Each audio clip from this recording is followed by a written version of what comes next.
Assalomu alaykum, xayrli kun hammaga. Bu Avtoulov kanali. Do'stlar, yaxshilab joylashib olinglar. Bugun sizlar bilan Leap Motors C11 26-yil restaylingni birga ko'rib chiqamiz. Ketdi.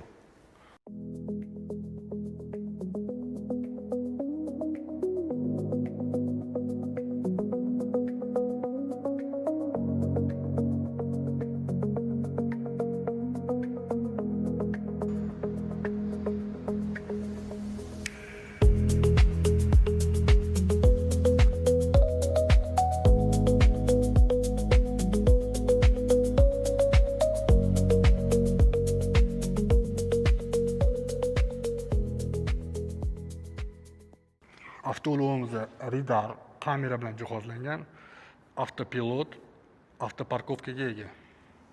Eshiklarimiz bezramishli oynalar bilan. Sumkasini tekshirib ko'ramiz haydaganda. 11 modelining Xitoydagi narxi, O'zbekistonda yangisi narxi va O'zbekistonda haydalgani narxini ko'rsatib o'tamiz. Mashinamizda 87 kilovatli batareyaga ega. Avtoulovimizda lidar 10 ta kamera bilan jihozlangan. 272 ta ot kuchiga ega, 0 dan 100 gacha 601 sekundda chiqadi. Avtopilot, avtoparkovkaga ega. O'rindiqlar stada sovutadi, massaj oldi, orqasi esa stada sovutadi. Rul ustkichi ham bor. Mana qo'lim bilan ko'rsatayotgan joyi ham perforirованный joyi naturalniy ko'za napa. Ayonlari esa sun'iy charmdan qilingan. Oldi oynalarimiz 2 qavatli ekan. Tepasi mikrofibradan.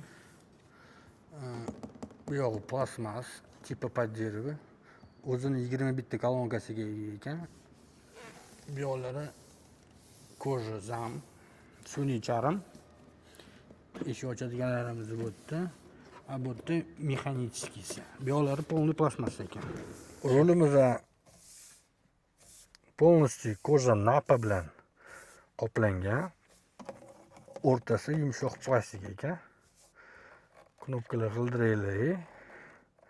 Bu yerda sentr zamok, 360 ham bu yerdan yoqsa bo'lar ekan. Rulimizni to'g'irlash faqat mexanik ekan, tepa pastga.